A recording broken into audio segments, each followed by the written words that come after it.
Today we'll learn about one of the most prestigious honours bestowed upon a rare few Space Marines at the end of their lives. The truth of how a dreadnought functions is typically grim in the grim darkness of the far future.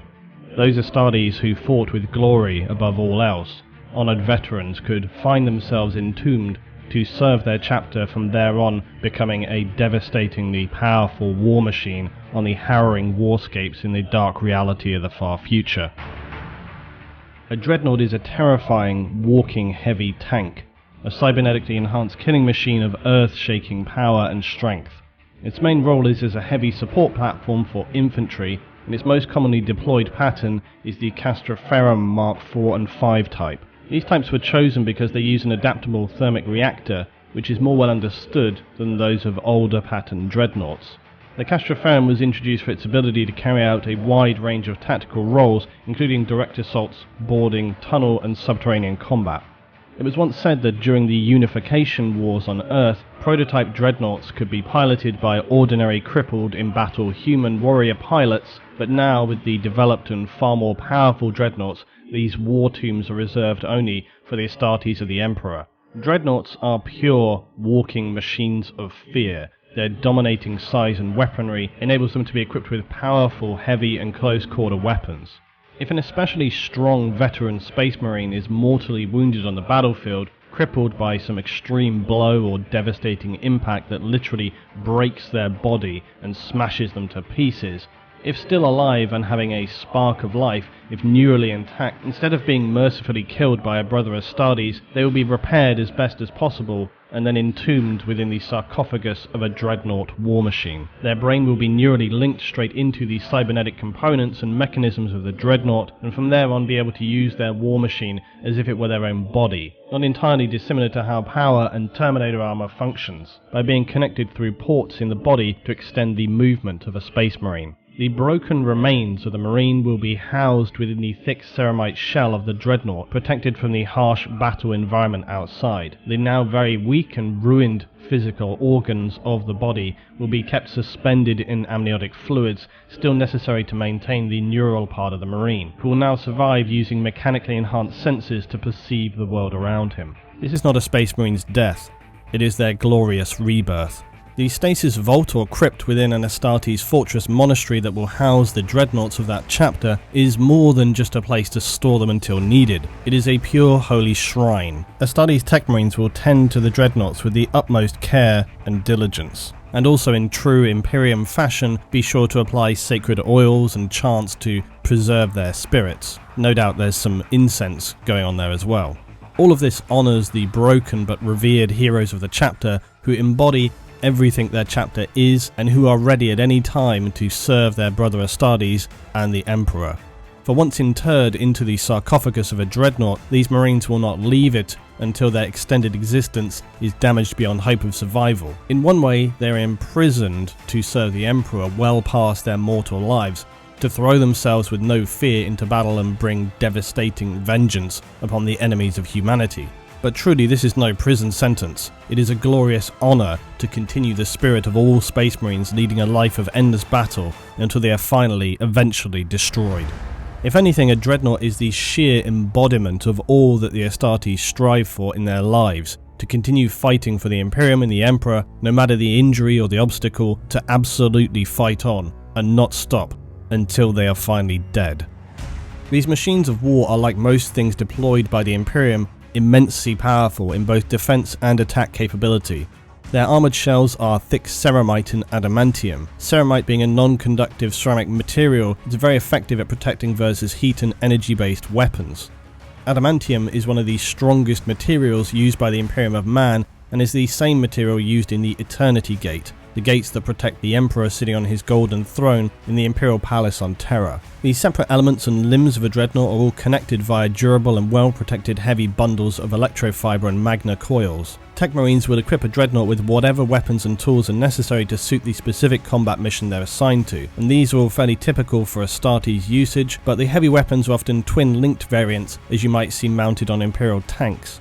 Things like las cannons, autocannons, bolters, or standalone heavy weapons like multi-melters, plasma and assault cannons. The left melee arm of the Dreadnought is often seen with a Power Claw or Power Fist, which then may be additionally combined with a Storm Bolter or Heavy Flamer. The entire left arm is sometimes also replaced with a Missile Launcher unit when this level of firepower is required for more ranged engagements. The right arm can also be replaced with an additional melee system should the situation warrant. The Dreadnought can also be equipped with additional armor plating to protect weaker points on it if an engagement looks like it's going to be especially heavy. Atop the Dreadnought is usually mounted also a smoke launcher system. These are non-lethal self-defense systems to create a localized barrier of smoke in and around the Dreadnought or often a tank. These smoke barriers could be used when a retreat is necessary, or if a unit is found in a situation with little or no available cover. It could also be used to protect other units who need to embark or disembark battlefield dropships. Dreadnoughts are also equipped additionally with speaker systems to enable them to communicate with brother Marines on the ground. Their voices though are obviously not their own, and so instead what emanates from the Dreadnought is a wholly machine voice, making interaction with Dreadnoughts for some an unsettling or difficult to communicate experience. Many Dreadnoughts as well are of a significant age, well beyond their naturally extended superhuman years as an ordinary Space Marine. Many could be so old as to actually recall the founding of their chapters and the earliest days of the Imperium and the Emperor. These are further reasons as to why they are so revered within their chapter. These holy relics are known as Venerable Dreadnoughts, and they embody the lifespan of the chapter. As powerful as a Dreadnought is, it can be damaged or critically disabled.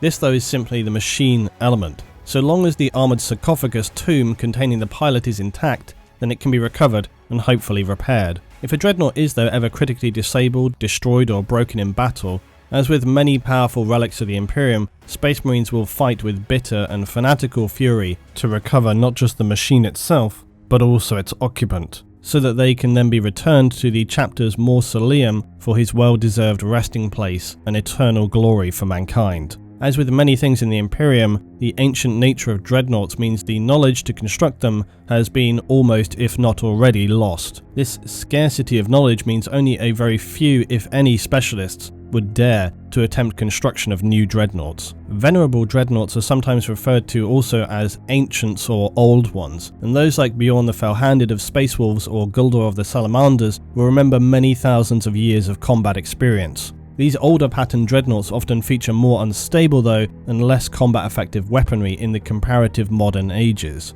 These older Dreadnoughts can be harder to bring around from stasis as well, given the significant time that has passed. The older pattern units as well are more likely to encounter problems, and the replacement parts or the knowledge needed to repair them no longer exists. So because of either the difficulty to rouse them from their sleep, or the concern that parts may be unavailable and leave them unable to walk if they were to go into combat, some Venerable Dreadnoughts are approached by their brothers as advisors in the governance or planning of chapter operations. For example, Bjorn the Fell-Handed of the Space Wolves chapter was once a member of his Primarch Leman Russ's personal retinue and fought in the devastating civil war of the Horus Heresy, so their knowledge and perspective is beyond value for their chapters in the current age. They will have seen and know things that no others can begin to hope to accomplish, and so their insight is immensely valued by their chapter brothers.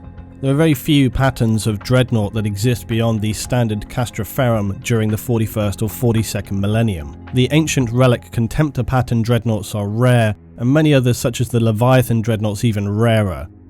There is a lot to go over on the specifics of patterns and also tactical loadouts and chapter specific variants, so I'll leave that for a follow-up.